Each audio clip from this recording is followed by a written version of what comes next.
People often ask me how I choose to approach things to get the best possible result.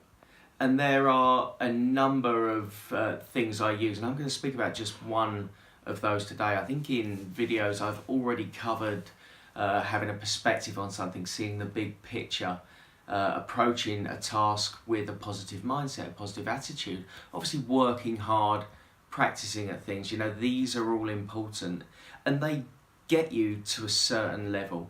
You know, they make you good at something, and without doubt they make you improve at something. But what's that tipping point between good and great? How do you then elevate your performance to become great or even world class at it?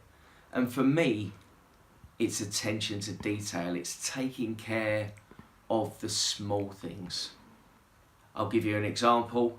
You may have a bad day at work one day, and then you look at why that happened and you think, hang on, the night before work I went to bed, I was stressed, I had a deadline that, you know, I only just met, so I got less sleep than normal as a result of that.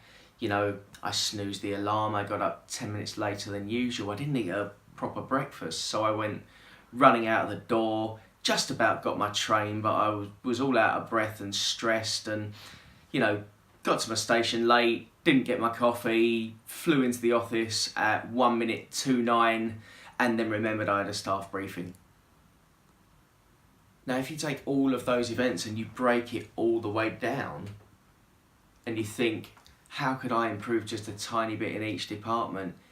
The detail thing becomes a bit obvious. You know, giving yourself a little bit more time in the morning, making sure you've prepared a meal, prepared a breakfast, making sure you've got everything you need. You know, there's a little note in your diary saying you have a staff briefing that morning. These are all tiny little things that over time, if you practice and you make part of your routine, they will just become intrinsic to you.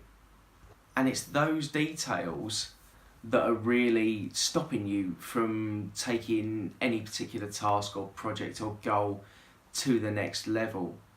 So the next time you're thinking about trying to improve yourself, trying to make yourself great at something rather than just good at it, think details, think about breaking it down. And within that planning process, as you start really peeling back the layers of the onion, you'll find more and more tiny little things, tiny little details you can improve on that will add up over time and equal that one big overall change in result. Because when we work in elite sport, or when we try and be the best at everything, we don't focus on the result, we focus on the detail of the process. And then as a byproduct, the result will come. So that is my tip for you today. If you want to elevate your performance and go from good to great, the devil is in the detail. I'm Andy Barrow. This is 21 Tips from a Guy on a Roll. Thanks for listening.